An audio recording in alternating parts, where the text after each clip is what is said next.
basically, you know, we've had different roofers up here since about 2005 or so, and basically elected to do nothing except replace that skylight that was just done back then. But you know, everybody has said that the membrane itself is in, you know, good shape. They've kind of discounted these fasteners as being an issue, and even discounted the bubble that over there. But a lot of people have pointed out, you know, it wasn't you know, yeah, a bunch of, you know, drunk guys with a suitcase of Budweiser. Right. That's what roofers are, yeah. So, and then down here on my overview, we have had the lady underneath me there has had some issues in the past, like years and years ago, with the water leaking down into her windows, but that got fixed. But you know, that could probably also, you know, stand some attention. But you know, basically I didn't know there was a tiny little slit here that I didn't even notice until one of the other roofers was up here this winter. But it's just, you know, basically the flashing all around different spots. So I'll let you tell me what you think needs done. I mean, the roof itself, yes, no, good. How old's the membrane? 15 years?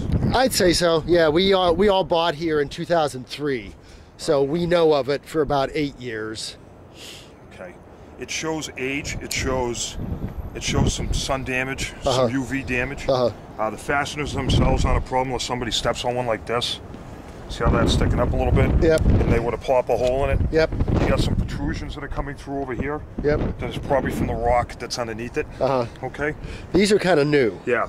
I haven't seen those in the past. I guess because it's cold and it's shrinking. Yeah, what's happening is the rubber shrinks a little bit, kind of expands a little bit when it gets warmer. Yeah, I don't come up here too much in the winter. Right, I can imagine. How much use does this get during the summer? Is there a lot of people up here? Or? No. Okay.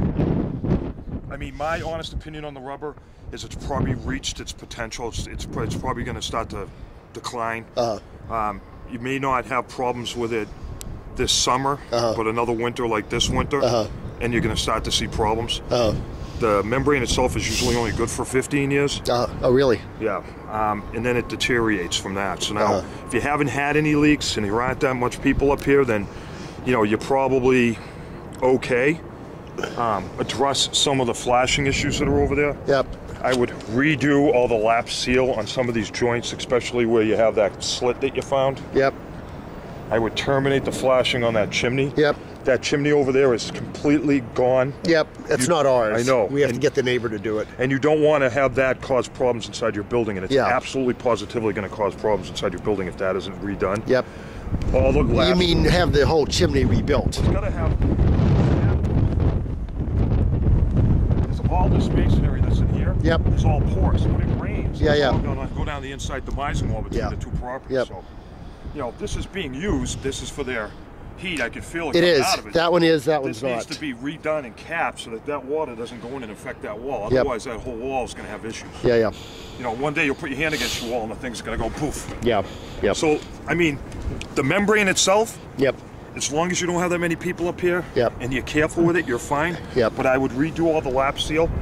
Which is all this tape that's on there. Stuff right here.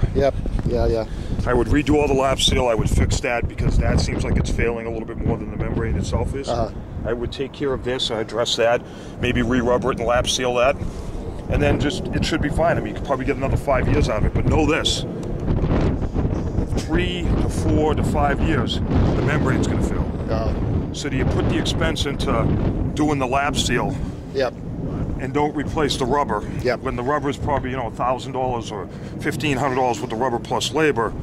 Do you do the expense now, and now you have another 15 years out of the roof, or you put the expense into redoing the flashing, and now, you know, you're sitting there with a membrane that's got, you know, 15 years worth of wear and tear into it.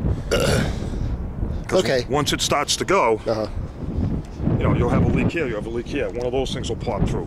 One of these screws, one of these fasteners will pop through. You know, now we're going to be patching, which you could do. Well, we have done some of that in the past. I mean, the first year, like over here, a little bit of patching. So we, you know, even had guys up here in a storm doing hot patching. So. But you know, you have some other issues. this boot right here, you've got some tape around it. Yep. I mean, they put a new rubber roof on that recently, correct? No, that one's been there as long as I can remember. Really? Yeah, that one's in really good shape, huh? Yeah, that's in really good shape. Yep. Looks like they even polish it. It looks like they put a sealer on it, which you can put a clear sealer on. It's a UV repellent. I see. And then you don't have to worry about it. This is yours as well? Pardon me? Is this yours as well? Yeah, that's ours. So, I mean... That one and that one are ours. Those aren't. This should probably be addressed in the way that it is. It's Mickey Moused on there. Yep. You've got caulking joints. Yep. It's a matter of time before water gets in that. Yep. Degrades the brick. Once water gets inside the mortar joints, when it expands, it breaks, and that's what causes that to happen over there. So, I mean, my suggestion is that should be readjusted and changed from the way it is right now. It seems that each individual unit has their own pipe that comes up through. Yeah, this half is ours, that half is theirs. Right, okay. It's just, you know, you're a unit owner and you want to stay living here for a while and protect your investment. Then, I mean, my suggestion is putting another roof on there and doing it right. Or doing all the flashing lap seal over again, including these seams. And then you got 5 years out of the rubber before you're going to have to rip it off and do it again. Yep. So price difference on the two would be roughly round numbers? You're probably looking at... How many square feet is your unit? About 525. 525? Yeah.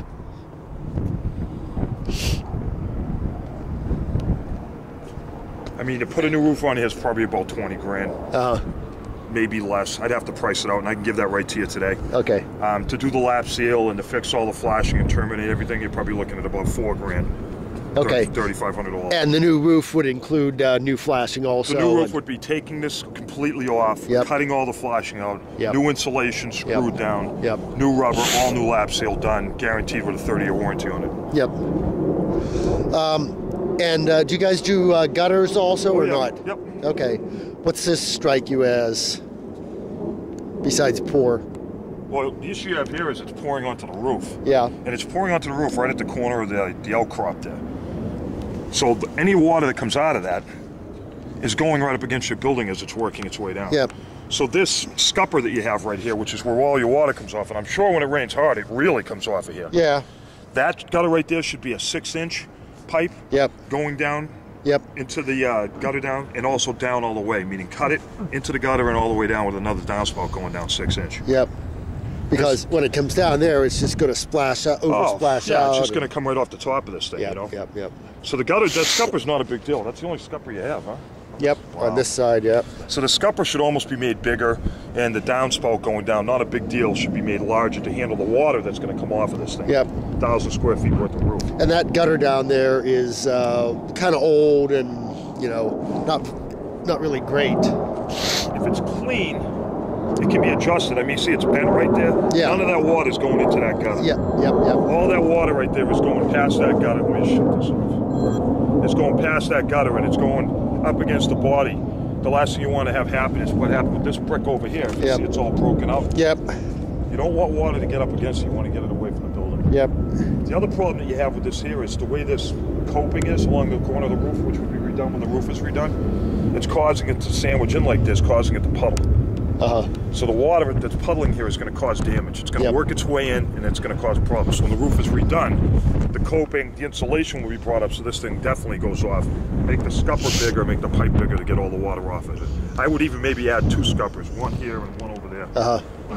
And then there's only one downspout, so you probably need a dedicated second downspout or something? The downspout that's on there, I'd make it bigger. I'd go to a 5-inch or a 6-inch. The scupper would be a dedicated into that gutter, but then straight through the gutter. And the downspout is shared with next door, and we just replaced it a couple of years ago. Did you? Gotta love living down here. Well, I do actually. Oh no! I lived in North End for 5 years. I loved it. So, do you do you also